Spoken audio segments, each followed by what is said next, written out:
Hello everyone, welcome to our digital library. हम लोगों ने फार्मेकोलॉजी स्टार्ट किया था। तो जैसा कि आप जानते हैं, डीजी पेपर 1 में बहुत ही मेजर पार्ट जो है वो फार्मेकोलॉजी का है। उससे क्वेश्चन आते ही आते हैं। इसके पहले हमने फार्मेकोलॉजी की डेफिनेशन, जनरल इंट्रोडक्शन, फार्मेकोकाइनेटिक्स, फार्मेकोडायनेमिक्स और ब्रांचेस ऑफ फार्मेकोलॉजी पढ़े थे।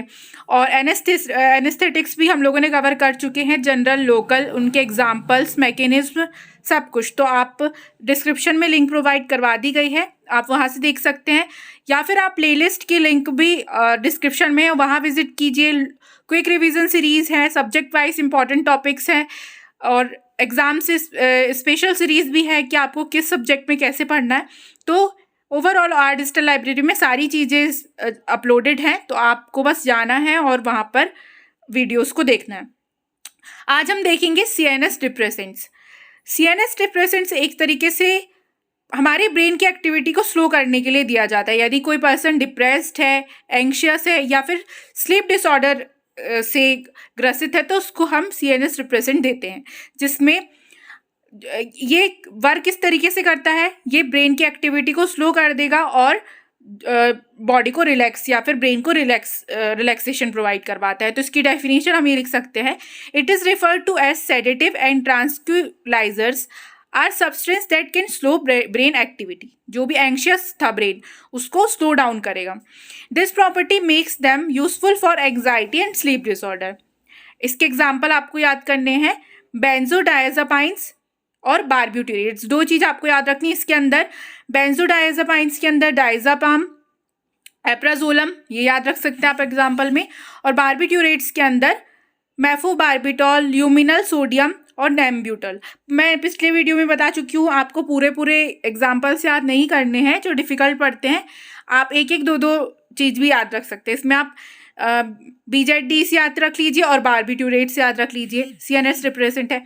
अब इसको 3 पार्ट में डिवाइड करके हम पढ़ते हैं, सेडेटिव, हिप्नोटिक्स और ट्रांक्विलाइजर्स। तो सिंपली देखिए, सेडेटिव जो होता है वो स्लीप इंड्यूस नहीं करता, हिप्नोटिक्स जो होते हैं वो स्लीप को मेंटेन करते हैं, और ट्रांक्विलाइजर्स जो होते हैं वो बॉडी को या ब्रेन को काम करते हैं और एंग्जाइटी से रिलीफ प्रोवाइड करते हैं। तो हम इनको डिटेल में देखते हैं आगे। फर्स्ट टॉपिक है हमारा sedative, a drug that substitutes excitement and calms the subject without inducing sleep. It is due to some decrease in motor activity and ideation. किसी भी व्यक्ति में यदि कोई मोटर एक्टिविटी लो हो जाए तो उसमें एक्स्ट्रा एक्साइटमेंट देखने को मिलती है। तो उस एक्साइटमेंट को जो ड्रग्स कम करने की में मदद करती है उसको हम सेडेटिव बोलते हैं। अब इसकी एक स्पेशल फीचर क्या है कि एक्साइटमेंट को काम तो करेगी लेकिन स्लीप को इंड्यूस नहीं करती, यानी विदाउट इंड्यूसिंग स्लीप। ये इसका इंपॉर्टेंट पॉइंट है। एग्जाम्पल क्या होगा, क्लोरोडायज़ेपोक्साइड, लोपाजिम, डायज़ेपाइम, हाइड्रोक्सिन, एल्प्राजोलम, ये सब आपको याद रखने हैं। तो इसमें से दो चीज़ जो कि हम पहले देख चुके सीएनएस डिप्रेसेंट के एग्जाम्पल में, डायज़ेपाम और एल्प्राजोलम, ये सबको आपको दो चीज़ों को इसके एग्जाम्पल में याद रखना है बस। नेक्स्ट आता है hypnotics, a drug that induce sleep और maintain sleep. A hypnotics at lower dose में एक्ट एज सेडेटिव।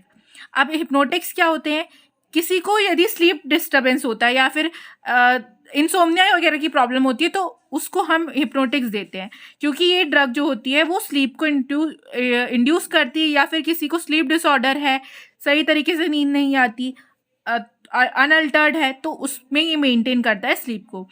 और यदि लोअर डोज में हम हिप्नोटिक्स को देते हैं तो वो सेडेटिव की तरह वर्क करता है, यानी एक्साइटमेंट को काम करेगा लेकिन स्लीप को इंड्यूस नहीं करेगा। तो ये चीज़ आपको ध्यान रखनी है। इसके एग्जाम्पल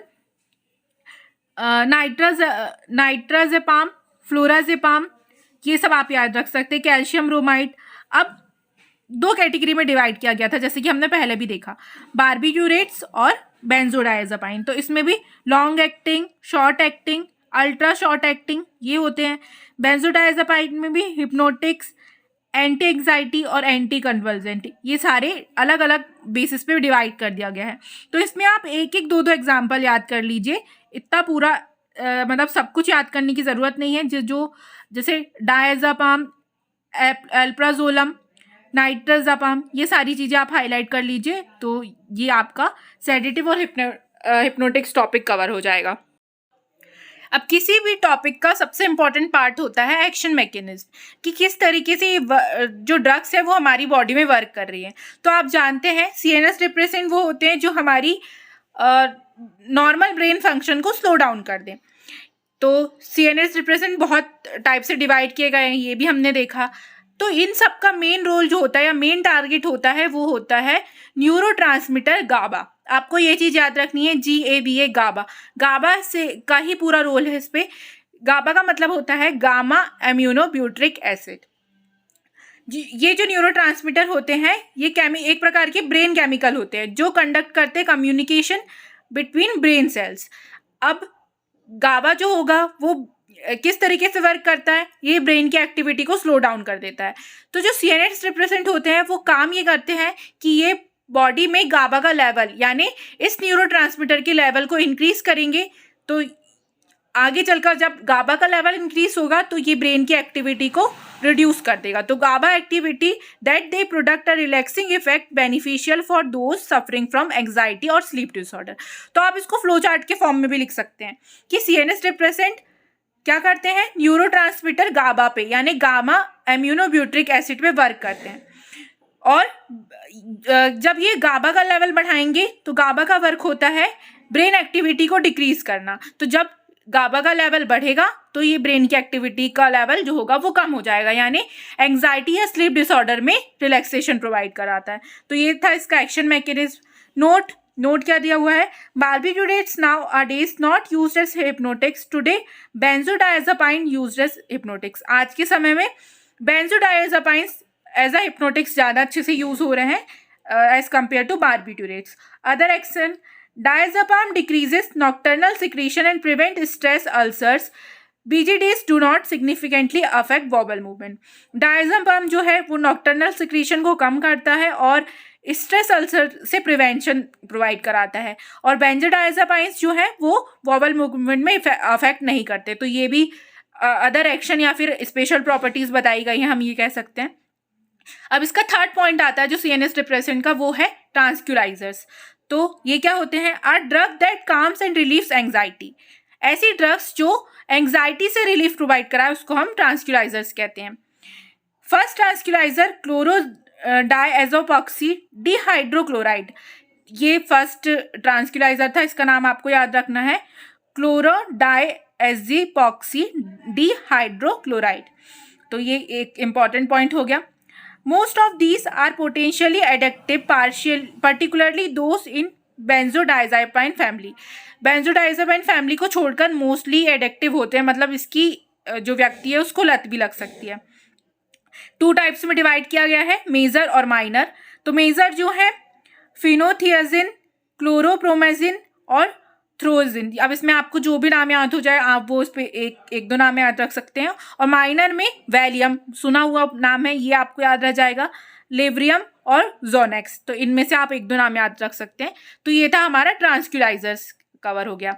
अब ये क्वेश्चन यदि 5 मार्क्स में आता है या 10 मार्क्स में आता है तो आपको सबसे पहले सीएनएस डिप्रेसेंट, जिस तरीके से मैंने इस वीडियो में बताया आपको उसी तरीके से लिखना है।